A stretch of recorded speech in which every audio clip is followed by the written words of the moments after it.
sell enough to another state, eventually you're at least going to have to collect and pay sales taxes in that state. Whether you have to file income tax in that state, that's a different story. If you're not physically operating in that state, you might not have to.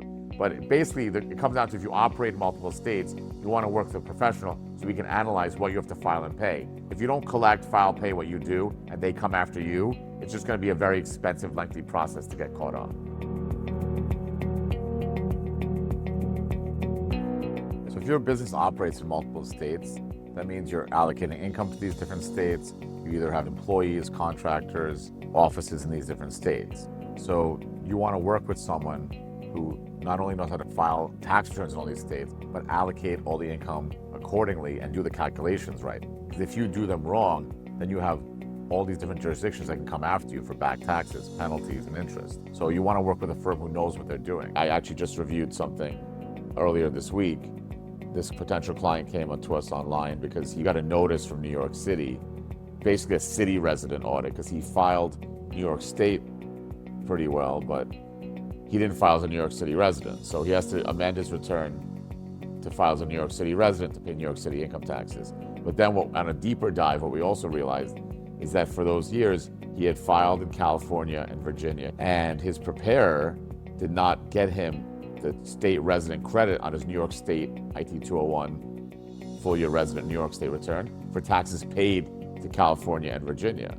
So he basically got completely double taxed from New York, California, Virginia, because his preparer did not get him the credit that he was due on his New York State return.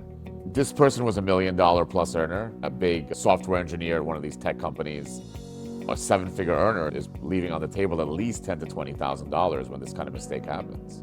On a 7-figure earner, like a lot of these software engineers, all these tech companies, these AI companies that can make 7 figures easily with all the stock options, things like that. If your state credits aren't done correctly, you're easily leaving at least $10,000 to $20,000 every year on the table. You really want to make sure you're working with someone who really knows what they're doing, especially with multi-state issues, with W-2s that allocate income to multi-states, multi-state filings. If you're either a high-income earner, let's say $500,000 or above, and or you work in multiple states, you need to be speaking to your accountant at least every quarter, if not every month. And the reason for that is things are changing throughout the year. There's a lot of moving parts. So you want to make sure your withholdings are correct and or your estimated payments are accurate and on time. Whether you're self-employed, W-2, combo or both, you need to have these quarterly conversations. Because if not, you're going to find yourself at the end of the year or in tax season owing a lot of money, penalties and interest, and with a little bit of proactive planning that can be avoided. We always recommend taking us up on our initial consultation because at best you'll have peace of mind. At worst, we'll find a mistake and we'll save you thousands of dollars by suggesting an amendment, some kind of other reconciliation, reviewing your books. There's definitely really very little harm done, little time, little money for an initial consultation.